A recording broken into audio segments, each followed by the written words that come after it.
Welcome to In the Room, where we explore the elusive world of casting for film, TV, and commercials. Join us as we interview directors, writers, producers, and actors, taking a deep dive into their experiences with casting and how the ultimate decisions are made in bringing a story to the screen. Get an inside look at casting and find out what really goes on in the room.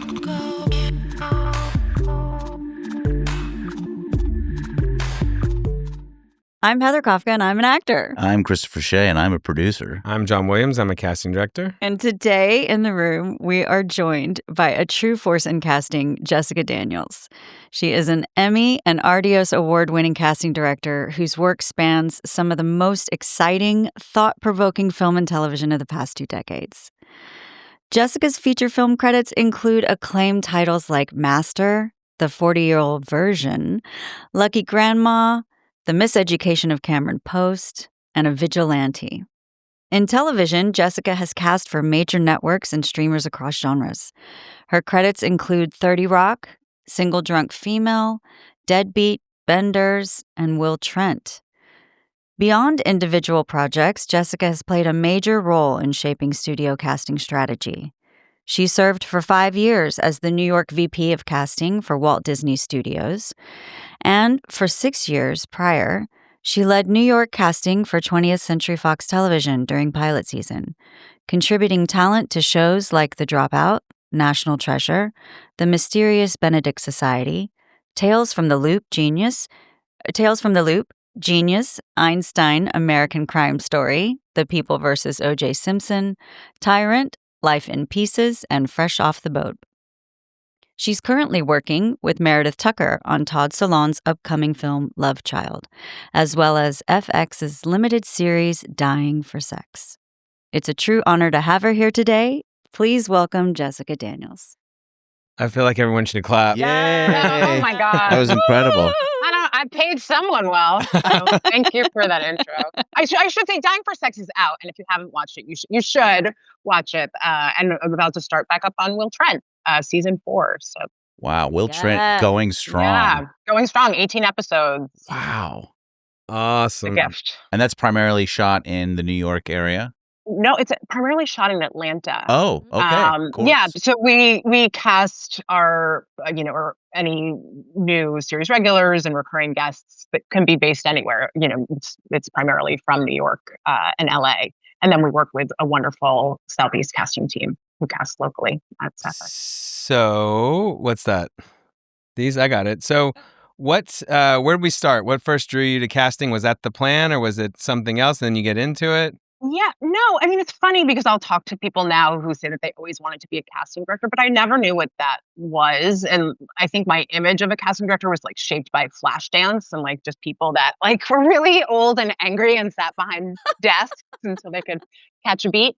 No, I've always loved film and theater and TV entertainment. I grew up in New York City. I'm a city kid, and was really fortunate to go to a lot of theater growing up and knew that I wanted to be in entertainment. I did, the shows and went to Stage Door Manor Theater Camp when I was in high school, and a little bit in college I acted, and then went behind the scenes. And the way that I found out about what a casting director was my college internship was at Backstage newspaper.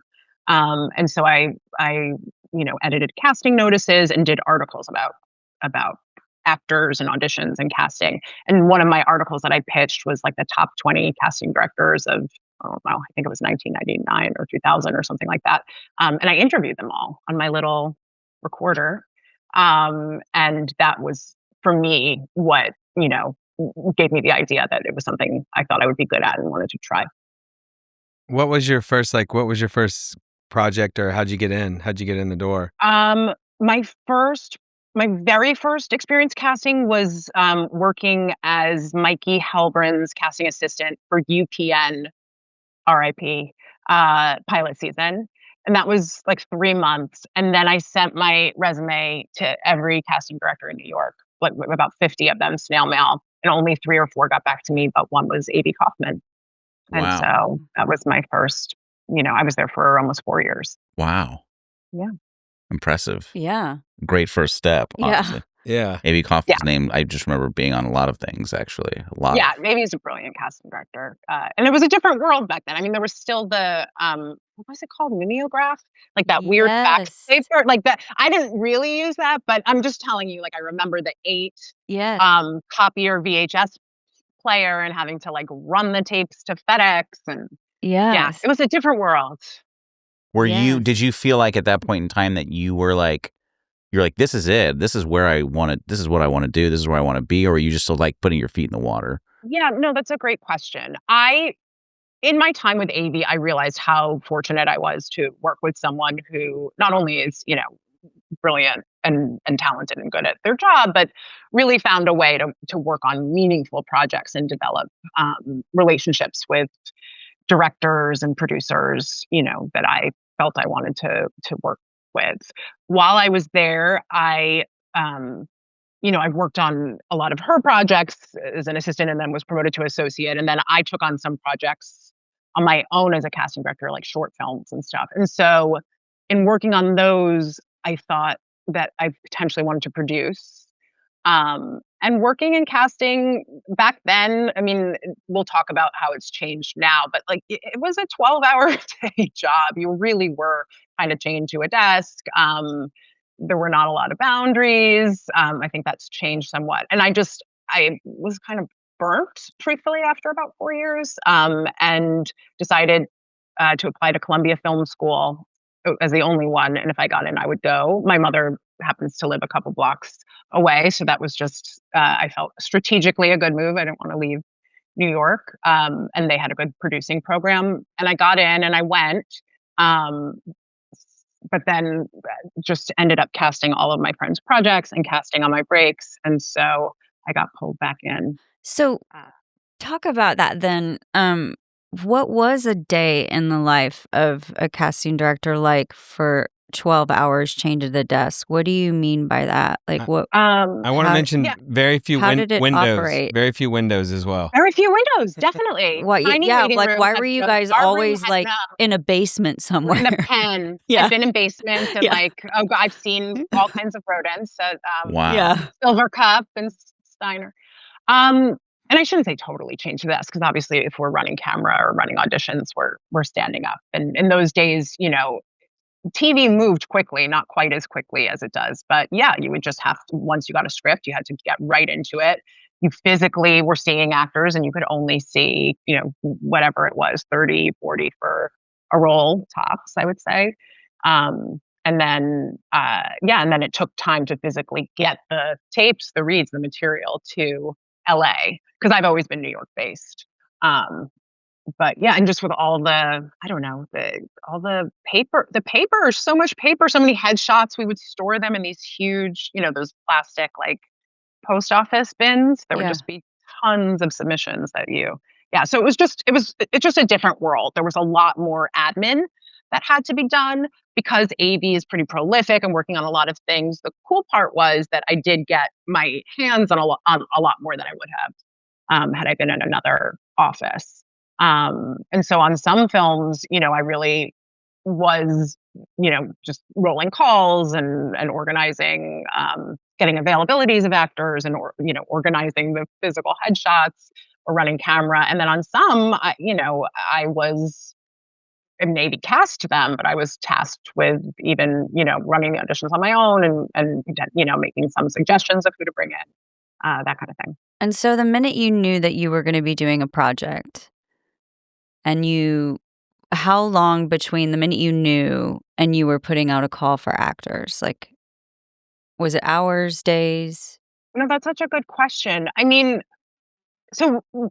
and now I'm talking, from my experience as a casting director who's getting approached with projects. It completely depends. If a film is not financed, and I come on board, it can take months, if not years, to trigger that financing and start working. And usually that's built into 2 periods. So I'm consulting for several months, and then when active casting starts, ideally I have 10 weeks. Are you also playing the chicken and the egg game where you have to try to get the star to attach? Yeah. Like, that's a big deal. It's like, we don't have the financing, but if you get so-and-so. Exactly. Yeah. And I think, especially in this climate, actors are gun shy to attach to projects that aren't, quote unquote real. Why is that? Because they don't feel it like it'll ever get financed, or? Yeah, and some I think feel like it maybe dilutes, if they lend their name to projects that are not getting made right away, and certainly now I think people are also making up for the lack of work that's been due to the pandemic and the strikes, etc. Over the past several years. So, yeah. How do you define like good casting? Well, that's such a good question. Some of it is really like, it's so hard to pinpoint, but for me, it's like getting completely drawn into the world.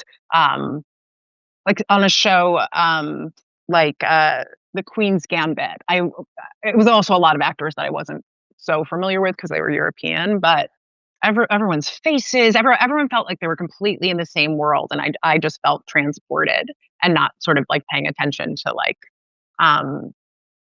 you know, things that didn't have to do with the story. I'm more taken out when I find someone's miscast, and then that feels like nails on a chalkboard. Yeah. That's such a It's good like answer. it's like the editing award, honestly. It's like it's the things you don't see. If you don't see it, it's just good. But it's when you do notice it, you're like, wait a minute. And it's like a gut thing. Or if I see an actor do a role that I haven't seen them do before and really shine, like that's so exciting. That's why, honestly, though, I'm getting so annoyed with actors who are like going out and doing commercials and stuff like so much and right away and stuff. I'm like, oh, don't, because then it's hard for me to watch you do that. That's bothering me. People got to pay the bills. That's what I was going to say. I mean, they're probably just starving and they need to feed their 3 kids. It's like, but who are we talking about, though? Well, it depends. Right. Yeah. It's like, I love you, Walt, but I don't know if you just got off White Lotus. I don't know if I needed to see you then go do a Walmart commercial and then also do another. Like, it's going to... We cast one of those. Okay, bless you, John. He's riding the high. Yeah. When is he going to be able to do that again? Yeah. He's not going to be on White Lotus. And he didn't probably get nothing for it either. He probably got paid. He probably got way more than he got for White Lotus. Well, no doubt. But also, like, it just makes it hard for me to enjoy his next performance. We'll call Walt and let him know. No, thanks. Heather. Let him know. Let him know. I'm disappointed. When you're watching auditions, what are you looking for? I've gotten this question and I always feel stumped. And Jessica, I'll just also add on to that question. Are you the only one watching too? Like, is there a group of people? What does the hierarchy look like when you're doing a feature or something? Let's just call it a feature. Sure. It completely depends on the project, though. I tend to work on a lot of either, network or streaming TV, where I do usually have an associate, and sometimes I have an associate and an assistant. And then independent films. I have worked on big budget films, but not in a while. And on independent films, we're fighting, but it's hard. It's hard to get paid myself, let alone, an assistant and an associate. But it depends on the project. With TV, the final decision makers before we send our choice to the studio are our showrunners. And so since things have sort of transferred to being more virtual, I do I think it's like 2 to 3 hours of Zoom per role, and then self-tapes as well. And so in terms of looking through the auditions, it is just me. I have a wonderful associate, Stephanie Colley, who will also look through auditions, and then I read on the Zoom, she tapes them, and then I'll cull it down to a couple of choices that we're sending to our producers, and then their top choice will go to the studio and then to the network for final approval. So you're the first stop, the showrunner is the second/final stop, but then the studio definitely always has to have approval at the end. Exactly. And if there's a director attached to the episode, I think according to the DGA, we legally need to include them in the process, and we do, but oftentimes they're prepping and they're not able to.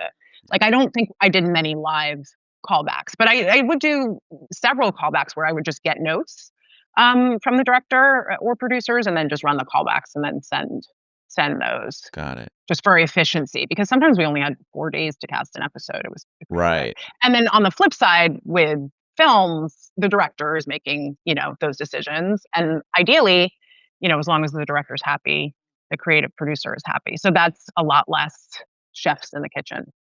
But do you ever have something that's sort of running side by side, or like you said, the indie film or the whatever other area where you have an assistant who's maybe watching auditions and then sending something to you, like you get a final approval kind of thing? I've never done that. Yeah. I mean, maybe at some point if I have the volume that I can't handle, but even with Love Child, which is a movie, we were talking about earlier, I went through 1,000 submissions for our lead kid. And I didn't have them tape a scene. I actually just had them, talk about their favorite Broadway musical, and I could tell in about 20 seconds if the kid was going to be right. It's a very specific role. Right. But I think if I had like more than 1,000 and like a huge open call, I would certainly rely on someone like Stephanie or a long-term colleague to help go through open call submissions. But I do watch all my auditions. I just feel so my job. Good. Well, I was going to say, going back to John's question about what makes a good casting director, or what makes the process good, is like you're always looking for, like you just said, when you see the right kid or the right individual for the job.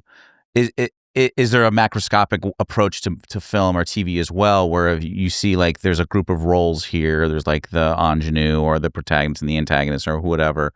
You're thinking about a group dynamic. You're thinking about like, oh, well, these 3 or 4 actors together, like how they would work together, how they could present promotionally together to attract audiences as well.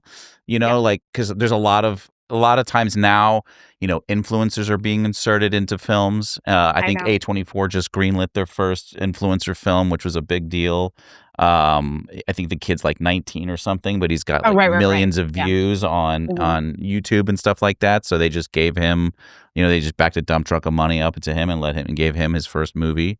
So I'm just wondering, like, how much of that becomes part of the conversation from the very beginning. Yeah. So like on a show, so Will Trent, I joined in season 3, and especially if you're casting a show that is running for several seasons, you're certainly keeping your core team in mind, right? Your series regulars. Who am I casting around? And making sure that they have heavy hitters if it's a really dramatic role that can really, go toe to toe with Ramon and Sonia and, our wonderful cast.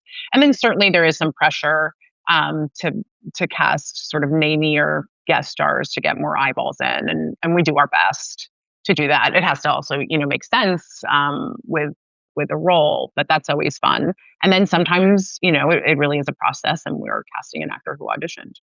I see. That's fascinating. Well, it's good to hear, because a lot of times for those major roles, like you're having to go after names, which is a totally different process. It's checking availability, negotiating. Right. But because of the timeline of TV, when we get scripts, we have to do it concurrently. So get a script. There's a big juicy role. We'll make a list of actors who wouldn't audition. They would be considered offer only. Checking those avails while we are seeing actors for that role, because I need someone physically in Atlanta in 4 days. Mm-hmm. So that's where it can get tricky. Like, I would never see actors for a role that was already cast by somebody that we had made an offer to, but a lot of times, we need to make sure that the role is cast. Speaking of the speed, for like series regulars, are they still coming in and testing for studio heads? Is that process still? Yeah. Yes, there are still tests. It's not done in the same way, thankfully, where like all the actors are kept in, the waiting room together with their competition, and it was like 3 pairs or whatever. More and more tests are happening on Zoom, but people are also flying to LA to test. So what's the difference when you're like VP of casting versus being a casting director? Is it a different, like, what's the role there? Yeah, it's very different. I was also in New York, where, the hub is LA. I went out to LA a lot. I certainly understand that as a satellite in New York, my role was slightly different in that I was really covering the New York talent pool. But I wasn't the primary casting director any of the shows there, except I did end up casting a single grown female.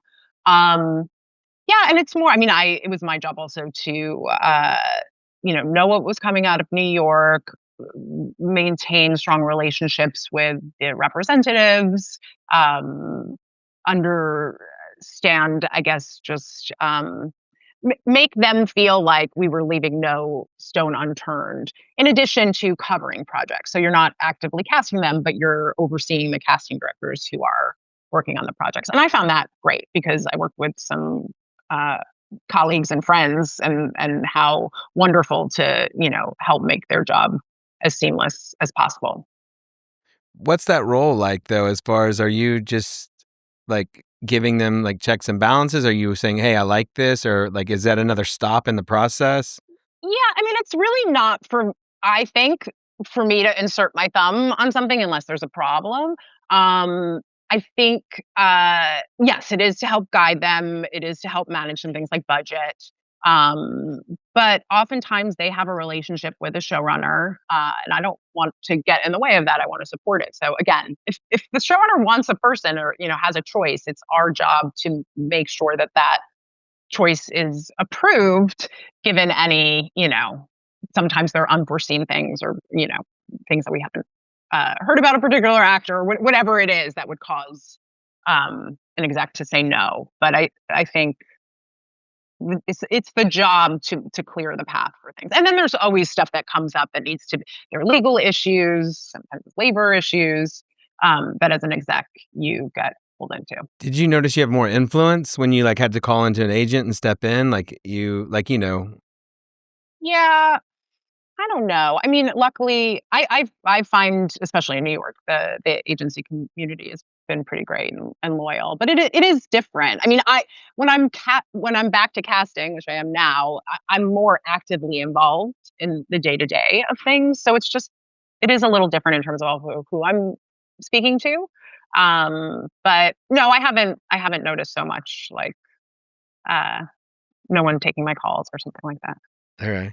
And so, just piggybacking on that, like, do you find it when a job comes up, do you find it stressful to just be in New York? Is it a stretch to have to reach into other markets, especially one as far away as LA or even overseas, for instance? Like, how does that affect what you do?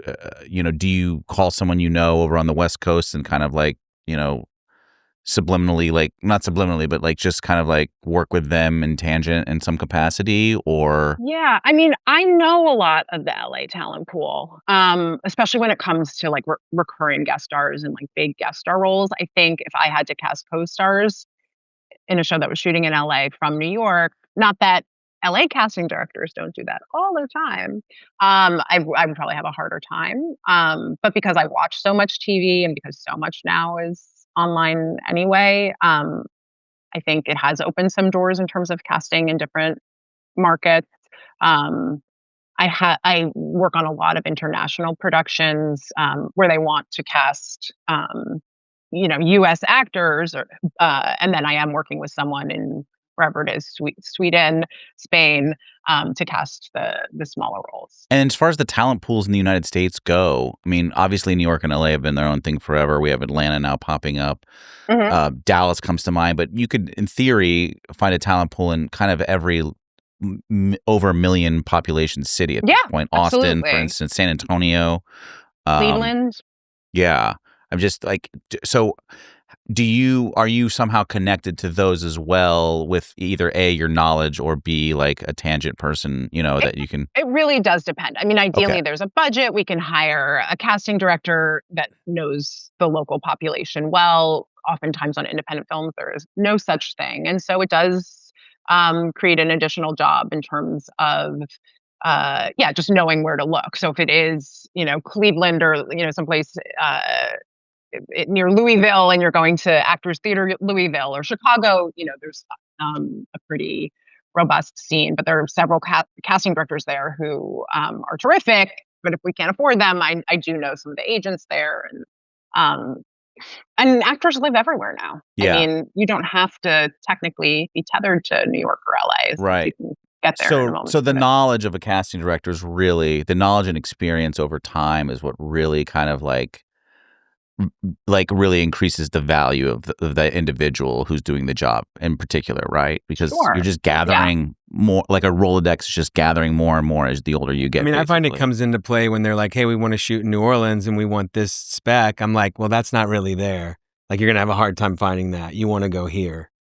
You like a different city. Yeah, different city. Yeah. And I will say, so my local casting director on Will Trent is very aware of who's in the Southeast, and he'll say, even if it's a co-star role, we don't have that here. So Jessica's going to be looking for that as well, and we'll have to fly in a co-star, which is expensive, but occasionally we do. Yeah. Well, if you are going to cast locally where you are you going to hold an in-person audition, or are you going to? I do. I don't have an office anymore. I always had a physical office, and I haven't since the 2000 whatever. When I left Disney, 2023. Some people have offices, but it's few and far between now. Studios do not want to pay for office space. They don't have a spot for you? No. Not, huh? Yeah, they don't. Well, it's also it's actually tough to find a good casting office space because you have a lot of traffic. And I've worked on shows that have had a lot of roles portrayed by hookers and homeless people, and and it's loud, right? So it's finding some place to do that. Usually, a corporate executive ABC office, they're not going to want shows moving in. I've been in situations where I would work out of the production office in basements without windows, but it allows for a lot more flexibility to have it be hybrid. I do work from home now. I go into the city once a week to take meetings, and usually I'll see a show that day. I live right outside. I live in Hastings, which is like a 30-minute drive from Manhattan.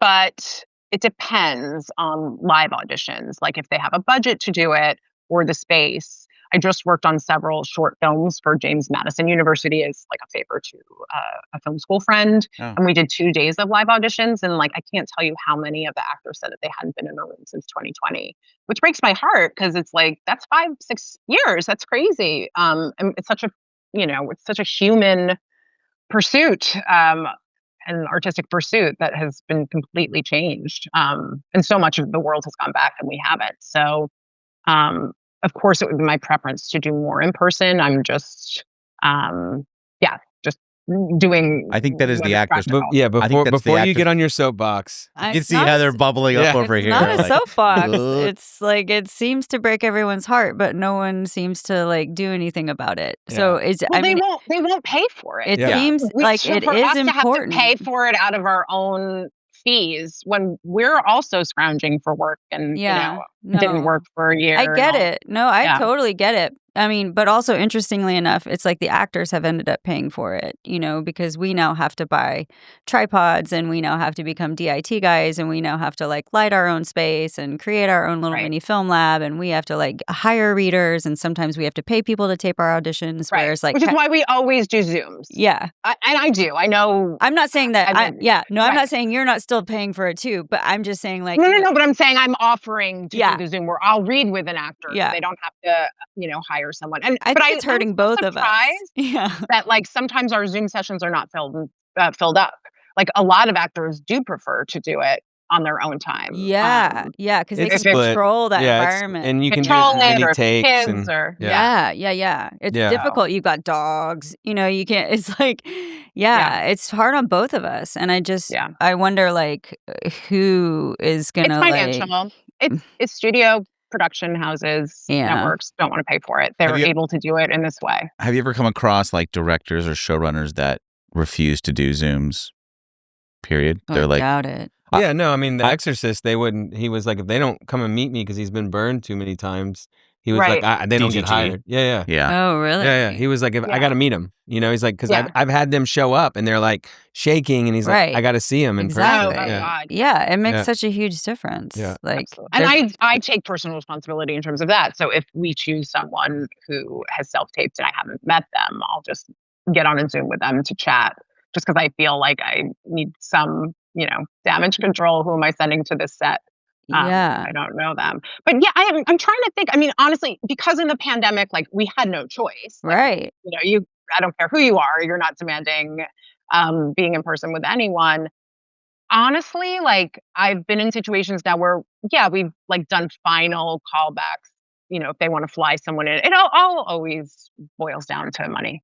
Are you finding that you're able Yeah. to discover a new talent easier because of that? Like I can put out a call and I can look at people that I wouldn't be able to look at because I only had the 10 for that role I could call in. Yeah, I was Right. wondering Oh, that. absolutely. Yeah. Yeah, it opens things up, Yeah.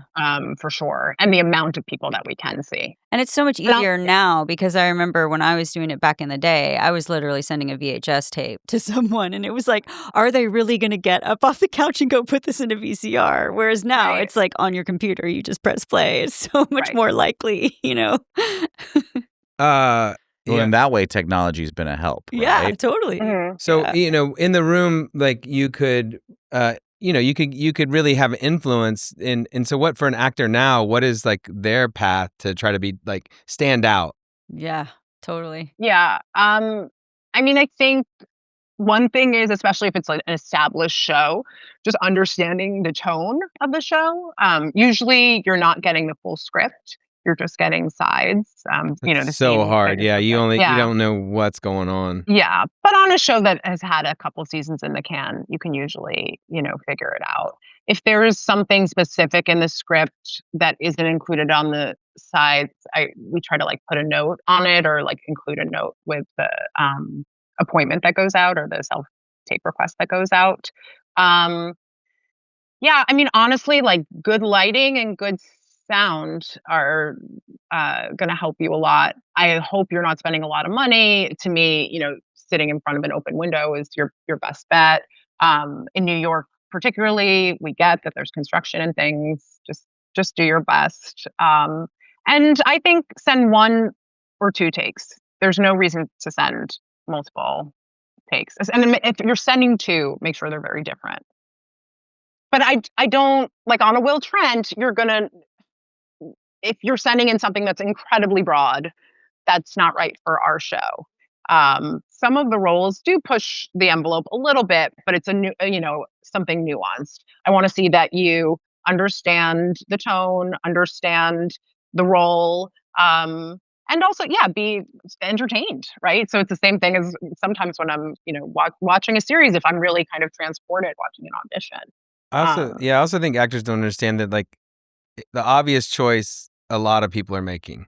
And so you're watching the same choice over and over and over. And it's the person that makes the different choice that brings their own humanity and authenticity that stands out. But you also have to understand what a huge risk that is when you're What- not, and this is why I say, when you're not in the room with the people who are hiring you, because you only get this one shot and you are trying to give them what they want and they are not there. So it's like, if it asks for you to cry at a particular moment or do a particular thing, you're going to try to do that. I'm not saying that I do, but In the room. on on the tape. tape. Yeah, Oh, yeah. Because you have no idea, because you're not getting Yeah. to read the body language of the people. Right. You're not getting a vibe. You don't see, is the director wearing is he wearing like Keds, or is he wearing like, platform boots? You're not getting to like read any of the vibes of the pheromones of the people who are in the room to see like, are they alternative kind of people, or are they all, like are they going to give me any direction or feedback? Are they going to be okay if I do some alternatives type choices and then give me some direction or feedback? Because they're not going to. But I think that puts like an unnecessary pressure, like an almost impossible situation if you're trying to please or give somebody what they want. I know that's easier said than done, but really, if you feel good about your work, Yeah. 9 times out of 10, we're going to feel good about it too. And absolutely, if an actor is close, and they send a self tape, if I have time to bring them back quickly on Zoom or ask for, some changes, I'll do that. Yeah. We're just up against a clock. Yeah.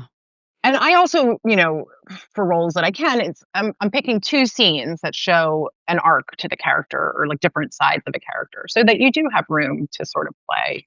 Yeah, I think that's and what get some I nuance. I sort of started doing that more often, whereas, like, I'll do one where I'll sort of give them the kind of, TV choice that I think maybe if they were, like, middle of the road going for exactly hit the nail on the head of what I think it might wanna be, and then I'll give, like, what I really wanna do or what I feel like is my sort of weird Heather Kafka take, and then I can feel good about it no matter what.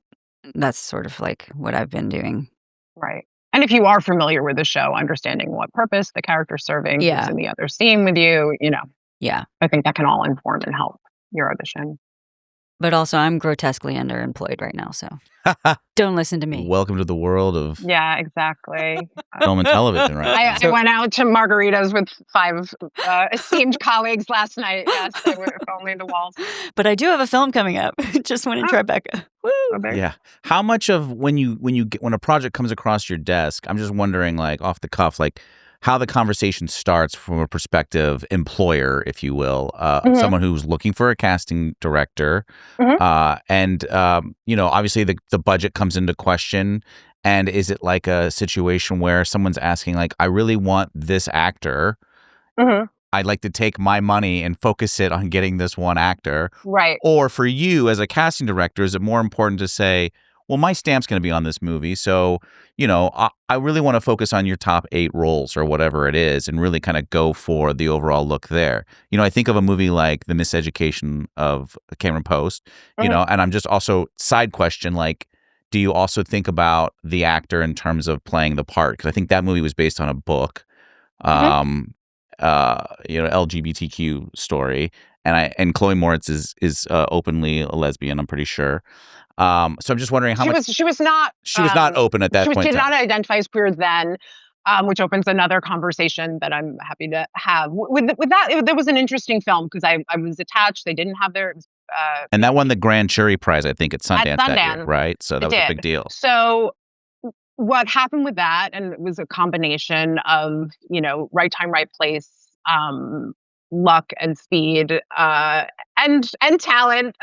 There's great actors in it. Knowingness. Yeah, but she had just dropped out of a big tentpole movie and publicly declared that she wasn't going to work on anything that she didn't really believe in anymore. She has 2 brothers who identify as queer, and we jumped on it. And that's how we got her. And then the movie, that was the fastest turnaround in terms of, greenlighting a movie, in my experience. Just with her name? Or did all the other actors start falling like dominoes as well? Most of the other, Sasha Lane. Sasha Lane's in it, yeah. She had done American Honey. And that was another sort of, I love her. I think she's so talented and interesting and very unique. But I had ended up having 2 general meetings with her because neither of us realized that we had met each other before. And so it just seemed like we have to work together. Like I have to cast this person. Forrest, Red, Jennifer Ely was an offer. John Gallagher. John Gallagher was an offer. I mean, he was our first choice. He was brilliant. Owen Campbell, I think probably Red, but I've known him forever. Such a talented. Yeah. So that was a mix of offers and reads. Right.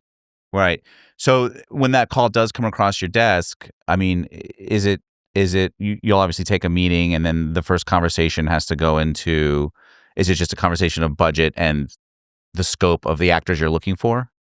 Yeah, I mean, especially, when it's an independent and I know that I'm going to be on it for several months and I'm not doing it for the paycheck. I have to really respond to the script and to the overall vision. I do work with a lot of first-time feature directors, but they have to be worth their salt and have a lot of talent because no A-list or, even, somewhat viable name actor is going to attach themselves to a film with a director that they don't trust or believe in or, has no track record and also no vision for the film. So I have to have like a really strong response to the script. Then I'll take a meeting.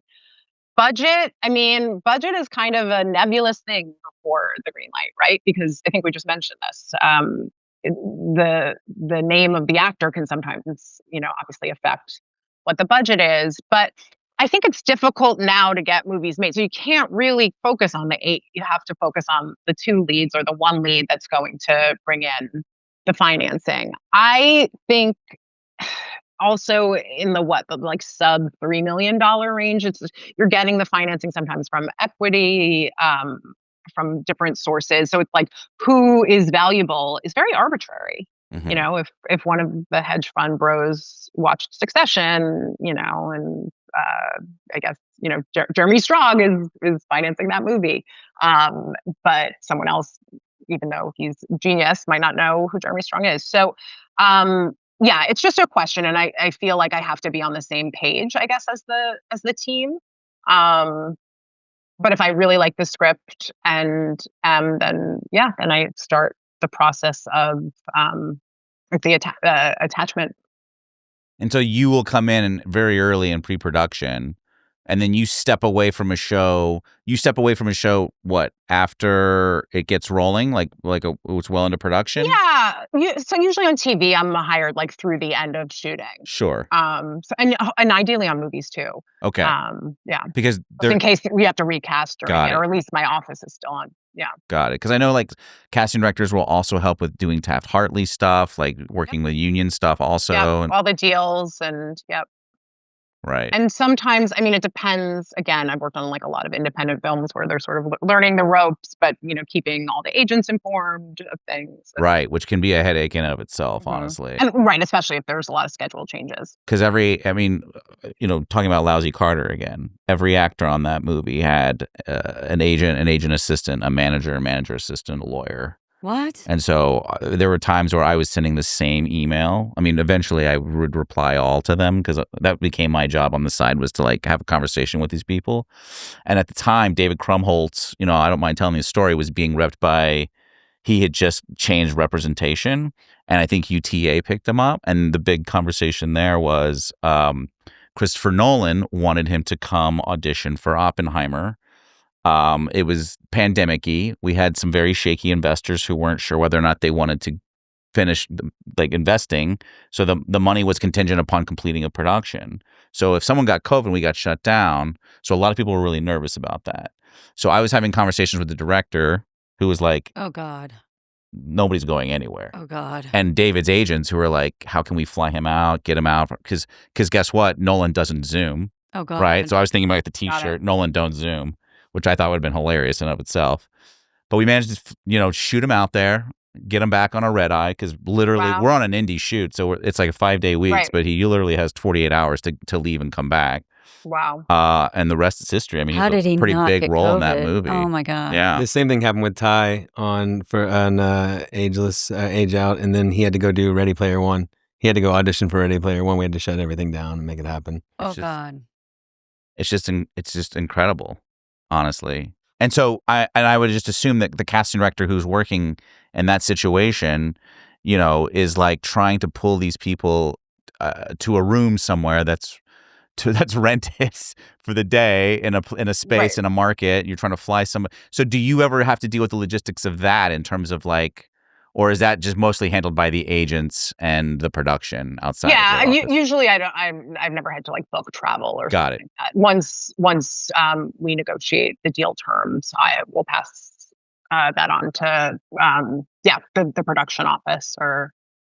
On the casting end of it all, though, I always feel like there's an element of, and maybe I'm wrong, you tell me, of like not having total control. That's part of your experience. I mean, it's part of my experience as an actor, where you just have people that you really want cast in the thing and you don't get the final say. Like, Yeah, no, we don't. is that just We don't. that just part of your experience that you just have to It's sit part with? of the job. Our job is to curate a group of actors that we really believe in Yeah. and help the director or the showrunners, fall in love, Yeah. truthfully. I have certainly been in situations where people will ask my opinion and then I don't hold back at all, or you get into a rhythm. I mean, all directors are different. Some really do want some, hand holding and modeling and your voice. Others kind of, they have their set process and they're excited to meet people, but they want to feel not only like responsible for like, finding the person, but also have like a real connection with them. So it just, Yeah. it depends on the project, but absolutely we're not the final final decision. It just must be this fine line of a dance between, like, molding and crafting and creating this piece, but then also having to, like, just completely let go of it to someone else's I mean, it's a thing. conversation, and then that conversation changes. Sometimes you're like, well, that would be better with this, or that would be better with this. And the best way it was described to me was like, they're trying to make a painting and they're like, oh, we got that color. We're going to do this. And then that painting can kind of change. And so this person is now right for that. Right, yeah. And the best is when, you have some long-term collaborators like Todd Solondz, where like we know each other so well at this point. So there's a shorthand and it's exciting. I mean, when someone really falls in love with their cast, I mean, that's what I aim for. Yeah. We're coming to an end, so I wanted to, and if you guys have anything, definitely chime in. But I wanted, as things have just shifted dramatically and there's a lot of disruption, like where do you think we're going next? Yeah. It's $1 million question. I don't know. I mean, I think, slowly we're pulling out of like an extreme contraction. There are, more projects getting greenlit now. And thankfully, to the bigger tax incentives in New York and LA, et cetera. But I don't think I don't know how we would go back to that bubble that wasn't sustainable, that like, right after the pandemic when there were however many shows shooting. I think it was 86 in New York. And now there's still like 40 something. I do hope that things continue to go more in the hybrid direction versus, more online. But I guess we'll see. I've noticed now more studios or producers not hiring casting directors up front, doing those initial attachments themselves, and then bringing us on just to cast the ensemble, which I don't love, but I understand is a financial move. Honestly, I feel like if I could do something else, I would. I do still love casting, despite all the battering we've all had in this industry for so many years.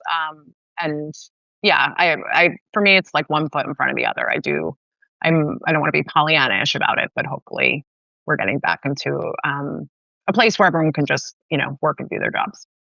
Well, as we all know, the Academy of Motion Picture Arts and Sciences have officially announced, I think last year, that they would be adding an award for the achievement in casting in the 2026 Oscars, which is this February or March coming up around the year. So about damn time. Grab a feature and make it happen, Jessica. Yes, on my list.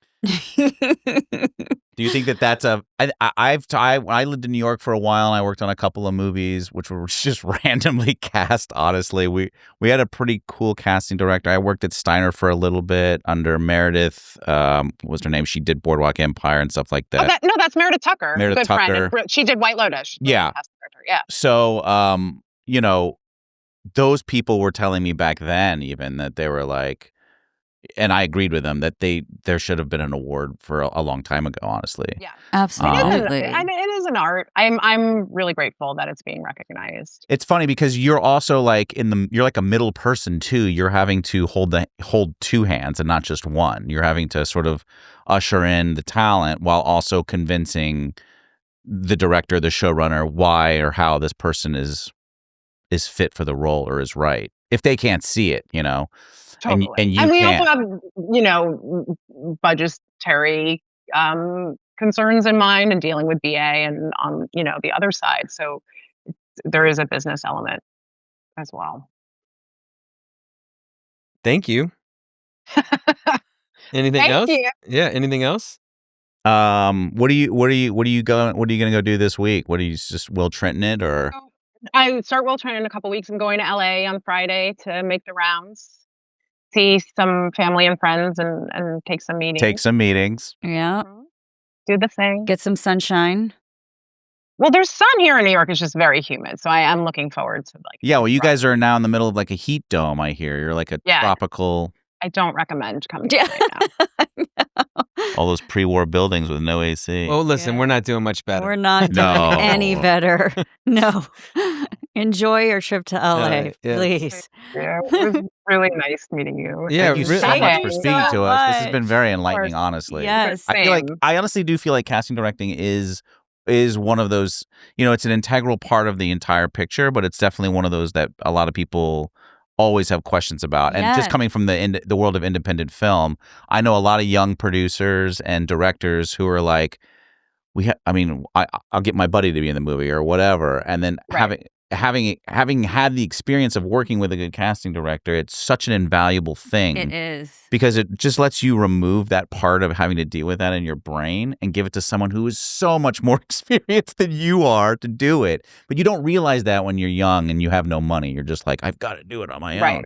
So, I mean, this has been awesome. And it really is. I really appreciate you opening up and like letting us into that world, because I know so many people, especially on the acting side, who, you know, to know the workings and the ins and the outs of it all is always a bit of a mystery and something that, you know, we all want to know more about. So it's so helpful. So I really, really, really appreciate it. Thank you so We are much. rooting for you. I know sometimes. Yeah, feels- no, that's what I'm always trying to tell Yeah, people too. are. It's like, Yeah. if any actor, I remember when I was young, I helped my mom cast for her commercial for her hair salon. And if you could just get on the other side of the table and cast something, like when you get on the other side, you see how you are rooting for everyone that walks in the Yeah, door. You and want helping them, people get jobs. I mean, that's that's a joy. it's a totally different perspective. So if you just remember that when you're coming in, that they actually want you to be the one, then Not it's me. I smoke cigarettes. Kid, let me tell you about the business. yeah. He's like, except for this guy. not in my We talk backyard. about what have directors done in auditions? Have Yeah. they, eat sandwiches, use a massager on Zoom. Yeah. Oh God. I've seen a lot, guys. Oh my Yeah. God. Been to places we don't want to go ever Yes, again. I have a lot to say, but I'm not going to. Oh, that's next time Yeah. on In the Room. Yeah. Thank you so much. You spent an Thank hour with you. us. We really appreciate it. Thanks, you guys are great. Jessica. It was so Thank nice you. meeting you, Jessica. You too. Our show today was recorded in studio by the good folks at Record ATX. Check them out at recordatx.com. Our theme music is produced by Jonathan Price. You can check out some of the sounds he makes with his project, The Mid-Cities, on Spotify. Follow, subscribe, and smash that like button if you see one. Thanks so much for listening, and we'll see you guys next time.